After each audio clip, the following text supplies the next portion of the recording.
If there was a cure for cancer and you had the cure inside of you and someone else was suffering, wouldn't you give it to them? And this is the same way that there is a way for them to get better. You have that inside of you to give to someone else.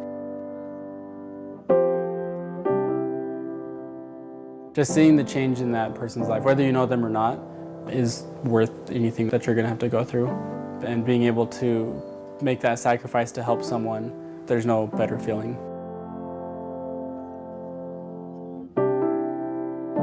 It was probably one of the neatest experiences I've had in my life.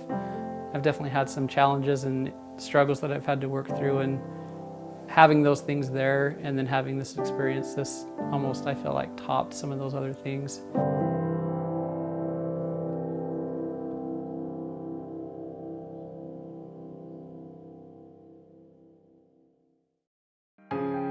The Living Donor Program consists of both liver and kidney.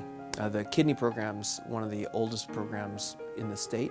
The program here started in 1965. We just had our 50th year anniversary. Since the inception of the program, there's been live donation, and it's evolved over the past 50 years. 50 years ago, they used to take kidneys out of donors through large incisions in the back, and over the past multiple decades, it's transitioned to what's called minimally invasive or laparoscopic surgery. Now we take it out through small incisions in the front. It's much less painful, the patients go home earlier, and then the program's been able to really broaden and grow because of that surgical innovation. And the University of Utah has been involved in that since the inception of the program.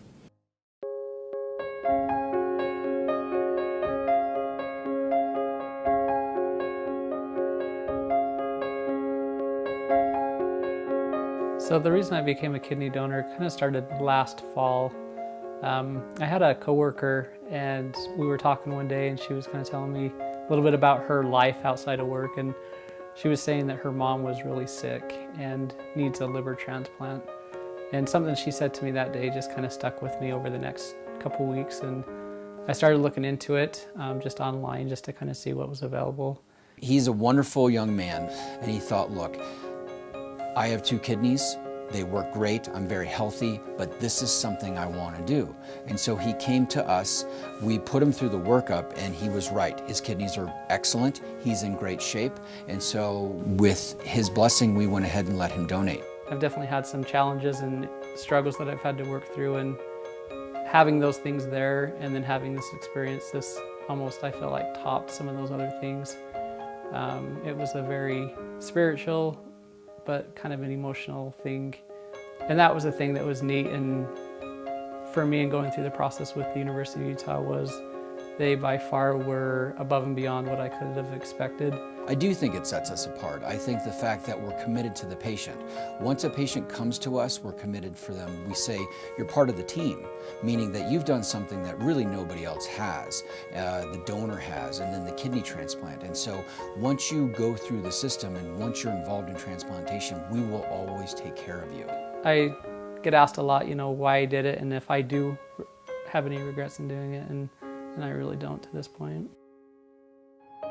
The biggest barrier to living donor transplantation is preconceived notions that it doesn't make a difference, that I'm not a candidate to donate, that it's overly dangerous, it's going to negatively affect my life forever. There should be skeptics because it is a big surgery.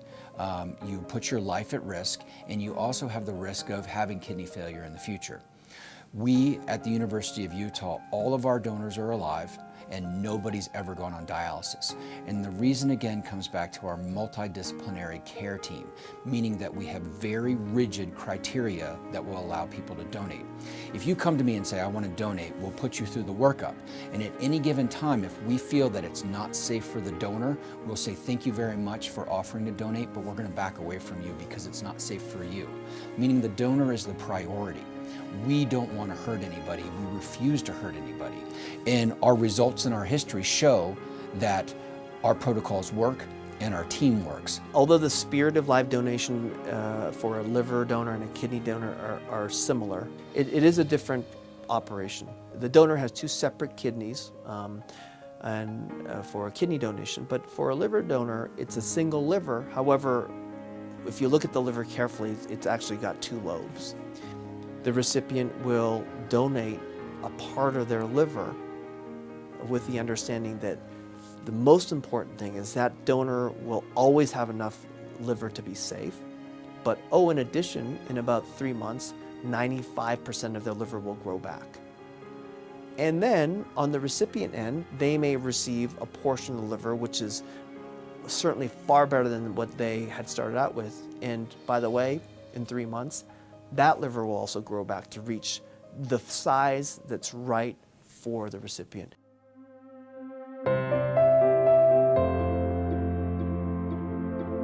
So I ended up donating my liver to my dad, and I did it because I wanted him to get feeling better. So just growing up with him not being able to run very well or to play football or baseball or anything with me and my brother, it was just a way for me to give back to him, to help him feel better. His father was someone who was a productive member of society, but due to his liver disease, it put a ceiling on what he could do, and it started to take away from what he could do. And obviously his son saw it because he looked for ways to break this decline in his function. I told him when he was first getting on the list, I was like, well, if we could do a live donor program, I would donate my liver to you. But he was very much, it's your choice. Like, don't let me influence you. Like, you know, this is your choice. I'm not going to sway you either way. There was never any doubt. It was just, when are we going to get it done? When's it going to happen? The best moment for me was the morning after the surgery. I was still in bed. I didn't even think about moving because I was in so much pain. And I looked over because there was a commotion at the door. My dad was walking in the room. And he had doctors all around him. He had his walker, but he was walking. He was strong, and that was something I hadn't seen in a really long time. I like to say that it elevated me to favorite son status. I don't know if that's true or not, but it's definitely a new level of closeness, of looking out for each other.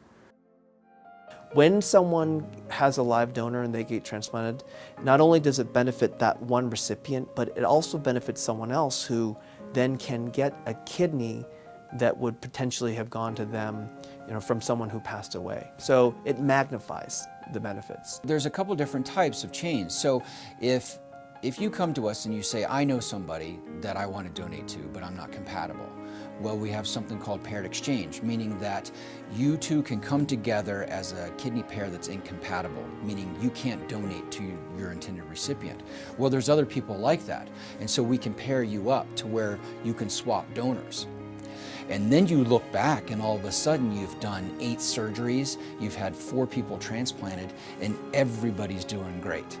And then they kind of get to know each other, and you get these relationships that are so unique, and it's incredible to watch. And I think that's why people donate, is they really see the kind of good that can come out of it.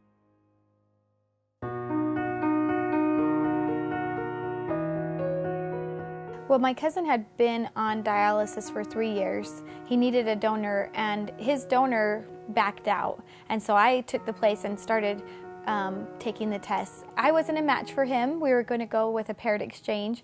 And then a deceased donor came about, and he got his kidney. And then all my friends said, "Oh, no, you don't have to do it. You're off the hook." And then it just I kept thinking, well, the way it was planned out, my kidney was never going to go to him anyway. It was always going to go to someone else.